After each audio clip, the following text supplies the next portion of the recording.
Hello my dear student. आज हम आपको विगत वर्षों में पूछे गए अनुच्छेद पढ़ाएंगे। स्टूडेंट, इसके आपको 5 नंबर मिलते हैं। ठीक है जी। अब आप कितने भी अनुच्छेद पढ़ें, बात एक ही है, आपने एक अनुच्छेद पढ़ने का तरीका अगर सीख लिया तो सभी अनुच्छेद उसी तरह पढ़ के आप कर सकते हैं। चाहे एक पढ़े चाहे 1000, बात एक ही रहेगी। ठीक है, क्योंकि अपठित होते हैं, साथ के साथ पढ़ के ना आपको आंसर देना होता है। बस आपको इन्हें करने का तरीका आना चाहिए। देखिए, किसी भी अनुच्छेद को करने के लिए सबसे पहले हम उस अनुच्छेद को नहीं पढ़ते, इससे हमारा टाइम बचेगा। हम उसका क्वेश्चन पढ़ेंगे और आंसर पढ़ेंगे, और फिर वो क्वेश्चन और आंसर हम ऊपर अनुच्छेद में पढ़कर मिलाएंगे। ठीक है जी। और सभी अनुच्छेद आपको इसी प्रकार करने होते हैं। देखिए, ये अनुच्छेद आपका आया था 2017 में। देखो, ये लिखा हुआ है यहाँ पे 2017 में आया था। ये पेड़ पर कौन रहता था? एक गांव में एक लड़का था, उसके घर के पास एक पेड़ था, उस पर एक कौवा रहता था। तो कौन रहता था जी? कौवा।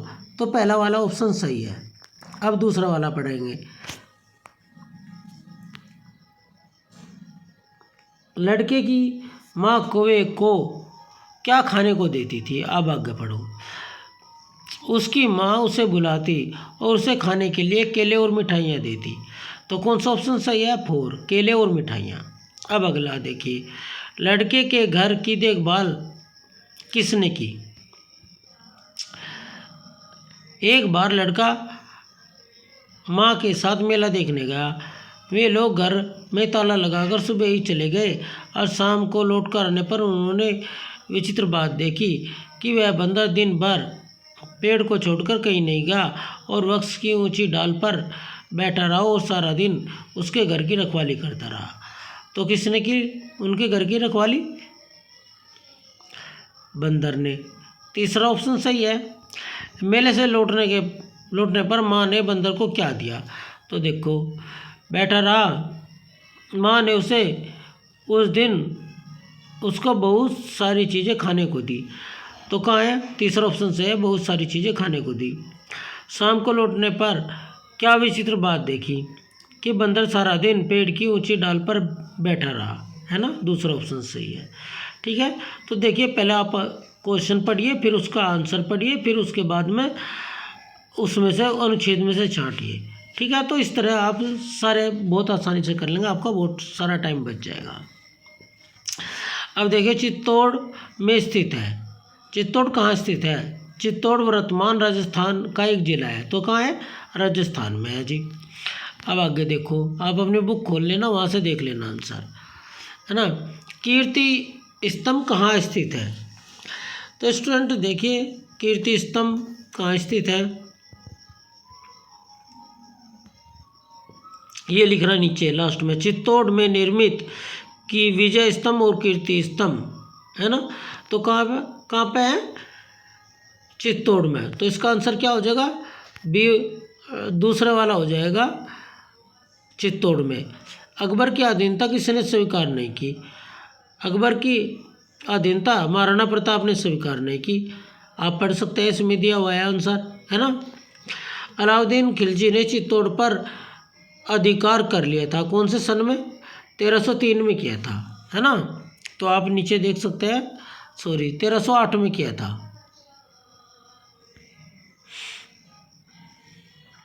नहीं जी, देखें, अलाउद्दीन खिलजी ने 1303 में चित्तौड़ पर अधिकार कर लिया था। तो इसका कौन सा आंसर सही है? तीसरा ऑप्शन सही है, 1303 ईस्वी में। ठीक है जी। राजपूत रानी अपने अस्तित्व की रक्षा के लिए क्या करती थी? आग में जलकर जौहर करती थी। ये भी इसी में लिखा हुआ है। ठीक है, आप पढ़ कर देख सकते हैं। काशी में है एक भव्य, क्या है जी?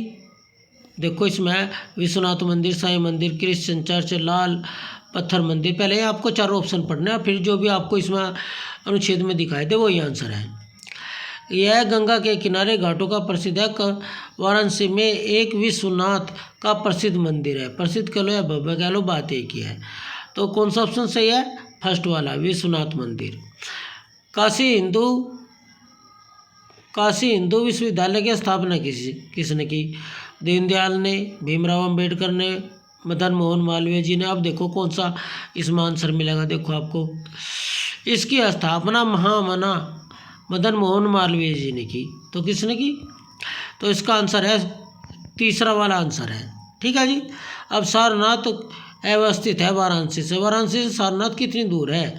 तो देखो ये लिख रहा वाराणसी से 10-12 किलोमीटर की दूरी पे है ना। तो इसका फोर्थ वाला ऑप्शन सही है। ठीक है जी।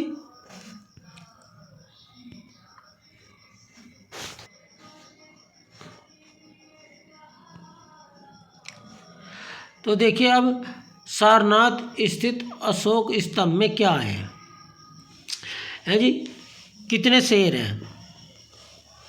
तो अगर आप पढ़ेंगे इसमें यहाँ सम्राट अशोक के 4 शेरों वाला स्तंभ भी रखा गया है। तो कितने हैं जी? 4। तो दूसरे वाला ऑप्शन सही है। वाराणसी निवासी किशन जी महाराज का संबंध किस वाद्य यंत्र से है? तो अब अगर आप नीचे वाली लाइन में पढ़ेंगे इसमें लिख रहा तबला वादक किशन जी महाराज। तो तीसरा वाला ऑप्शन सही है। देखो कितनी आसानी से हो गई है ना। अब देखिए फोर्थ वाला, ये भी 1917 में आया था है ना। 4 आते हैं ना एक साल में 4 तरह के पेपर आते हैं। सबको एक बच्चे को अलग पेपर दिया जाता है, जो पास में बैठा उसे दूसरा अलग, जो बराबर में बैठा उसे अलग। तो इस तरह 4 विद्यार्थियों को अलग अलग तरह के पेपर दिए जाते हैं। ठीक है। तो देखिए पहला क्वेश्चन है शिवाजी ने कहाँ पर आक्रमण करके समुद्र तट के सारे प्रदेशों को अधिकार में ले लिया? है ना। अब क्या लिख रहा? आदिलाबाद वह केरल पर, कर्नाटक विजयपुर पर, अहमदनगर वह मुंबई पर, गांधीनगर वह दमनदीप पर। अब पढ़ो।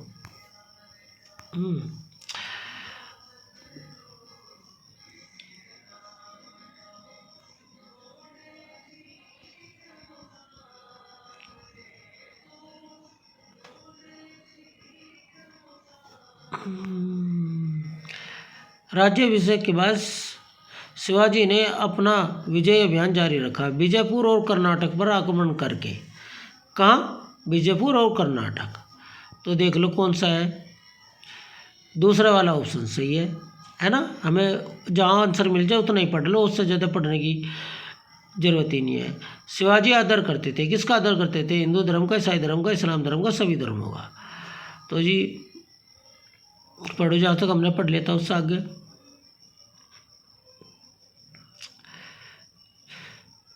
शिवाजी सभी धर्मों का आदर करते थे। तो जी इसका आंसर हो गया हमारा फोर्थ वाला। शिवाजी के पुत्र का नाम था, पढ़ो, शिवाजी के पुत्र का नाम क्या था?